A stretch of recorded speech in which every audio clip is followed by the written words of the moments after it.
students of class 7. Hope all the students are very good at their homes and doing their work regularly. So student, आज के lecture में हम Oxford Modern English के unit number 5 Aamir's cafe की reading करने जा रही हैं at page number 58। Last lecture में हमने अपने सब टॉपिक द लिसनर की समरी और वर्ड मीनिंग्स किए थे। तो आज हम न्यू चैप्टर स्टार्ट करेंगे पेज नंबर 58 पे। तो hurry up and without wasting the time page number 58 निकालें और उस पर आज की डेट मेंशन करें। So today is 8, 9 and 21 date लगाएं आज की। जी, इसकी रीडिंग करने से पहले हम ये जो हमारे पास वर्ड्स टू नो है, मीन न्यू वर्ड्स हैं, इनको रीड कर लेंगे ताकि जहाँ पे भी ये प्रोनाउंस हो तो आपको कोई डिफ़िकल्टी ना आए। First word is adjacent. Adjacent का मतलब होता है close to, near, lying near,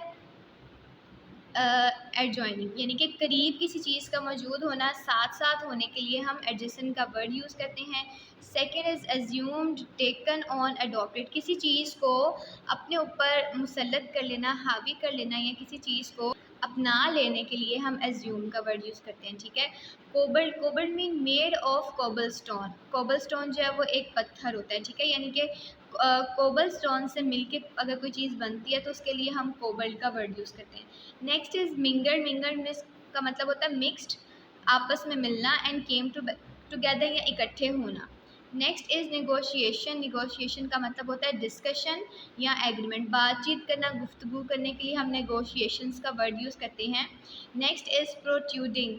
protruding का मतलब होता है थ्रस्टिंग और स्टिकिंग आउट ऑफ, यानी कि किसी चीज़ की तलब होना या किसी चीज़ के साथ चिपक जाने के लिए हम प्रोट्रूडिंग का वर्ड यूज़ करते हैं। Next is pulsating. पल्सेटिंग का मतलब होता है throbbing, expanding and contracting like a heart beat.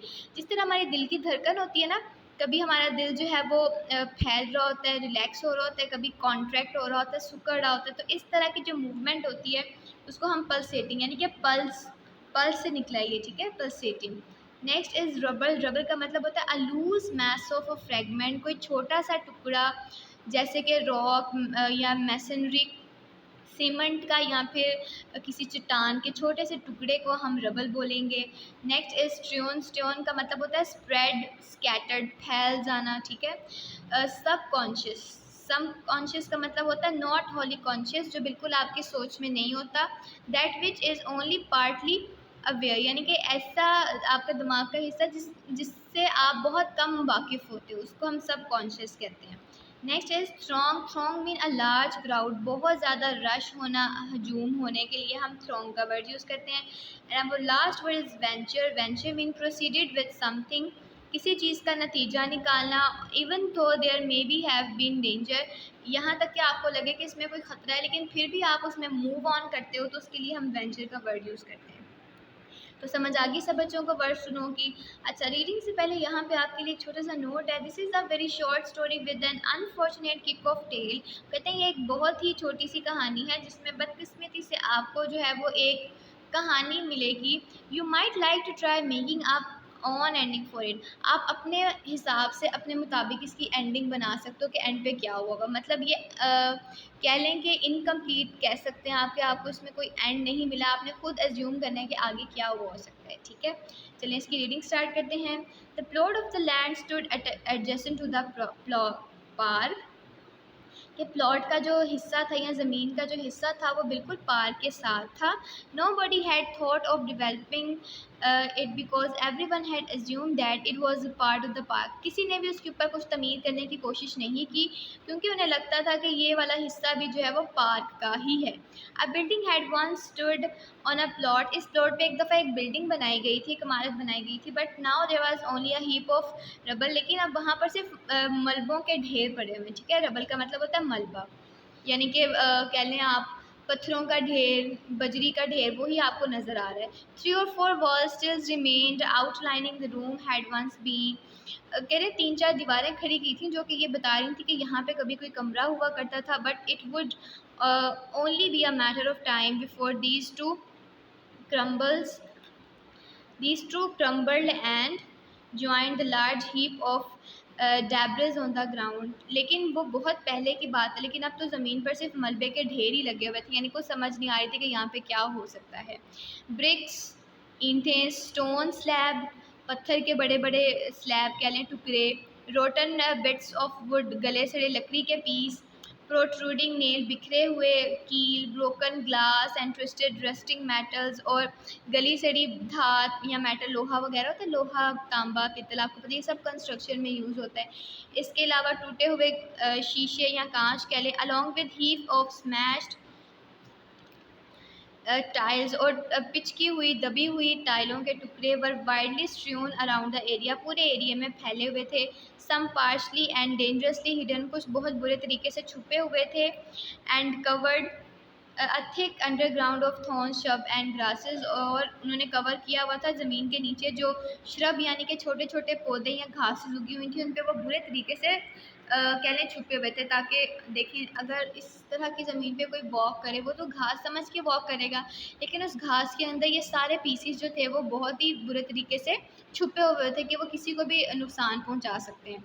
A large mulberry tree stood in what was at one time the front garden of the house. इसमें कहते हैं एक पुराना सा बड़ा सा मलबरी ट्री था, यानी मलबरी कहते हैं एक फ्रूट का नेम है, उसका दरख्त था जो कि लग रहा था कि ये कभी किसी उस घर के बाग में मौजूद होता है, but it had now been swallowed up, लेकिन अब वो खा लिया गया था, एंड इन्वेल्ड बाई क्रीपर्स, रेंगने वाले हशरात, कीड़े मकोड़ों, जानवरों ने, shrouding it and stiffening its growth, जिसकी ग्रोथ को उन्होंने रोक दिया था, मतलब इतने बुरे तरीके से दरख्त को खा लिया था कि वो दरख्त की जो ग्रोथ थी वो रुक गई थी।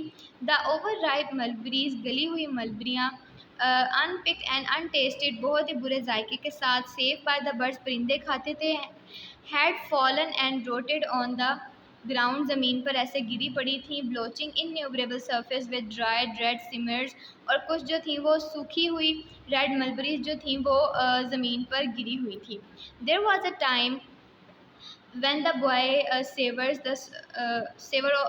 when the boy of the neighborhood had climbed the branches of the mulberry and delighted in picking savors the sour fruit।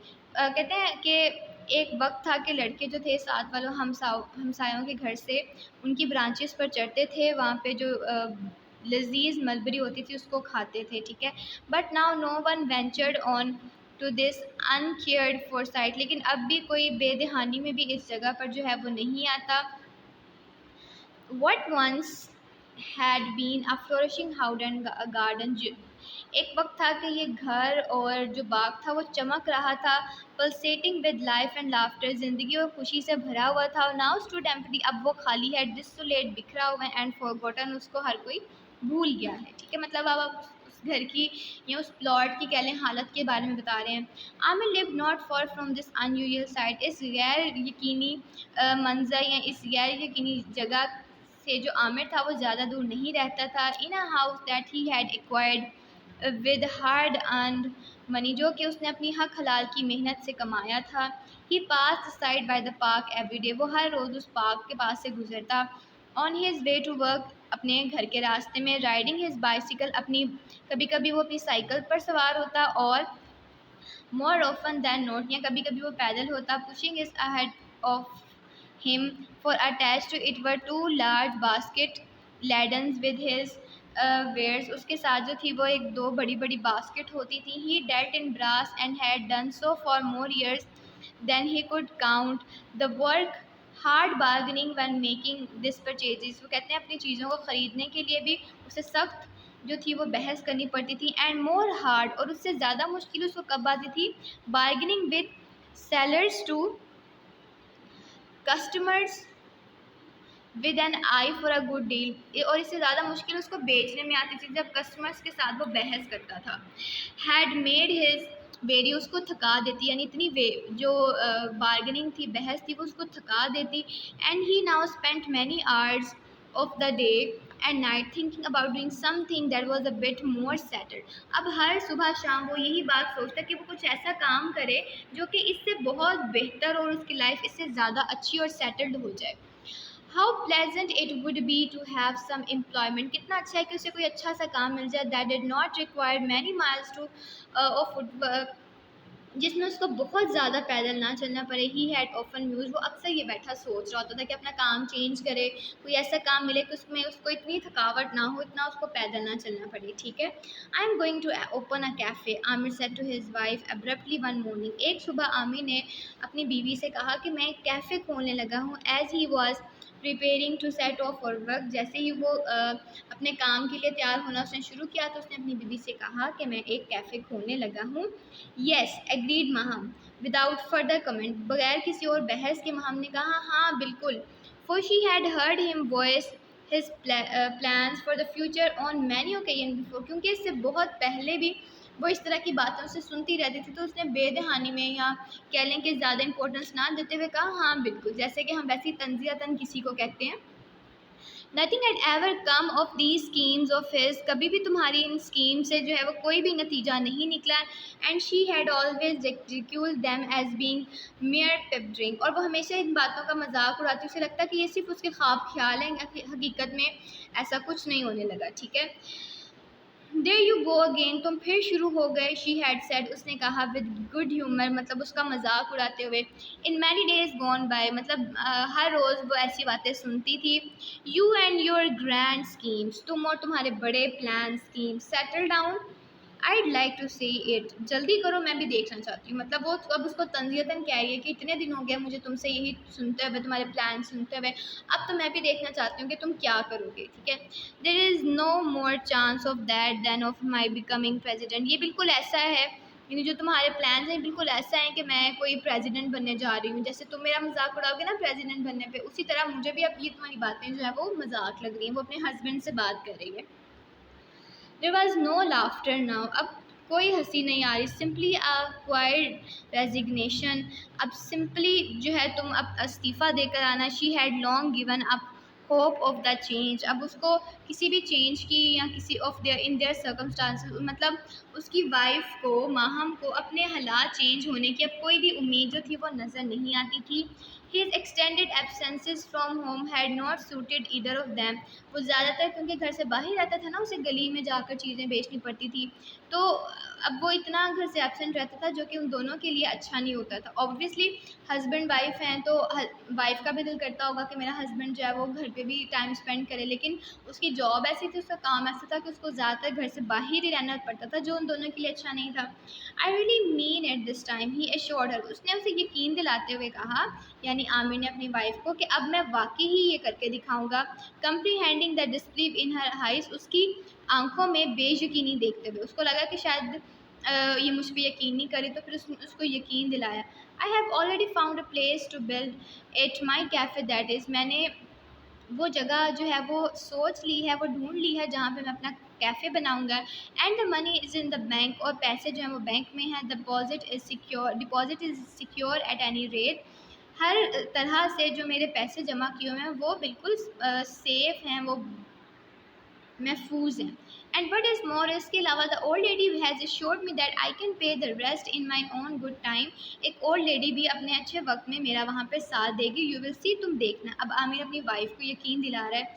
We shall be more settled, more content and much happier at long last, और हम ज़्यादा बहुत जल्द जो है वो अच्छे तरीके से सेटल हो जाएंगे और बहुत ज़्यादा खुश होंगे। And we can both work as a team, और हम दोनों एक टीम की तरह काम करेंगे। Steady on Aamir said Maham suspecting that he was getting carried away by his fancies, what place, what deposit, what lady, उसे अभी भी उस पर की बातों पे यकीन नहीं आया था। वो शक कर रही थी और पूछती है कि कौन सी जगह, किस तरह के पैसे, या कौन सी औरत। Aamir did not look at her directly और give her an answer right away, Aamir ने उसको बिल्कुल भी कोई जवाब नहीं दिया, ना उसकी तरफ देखा।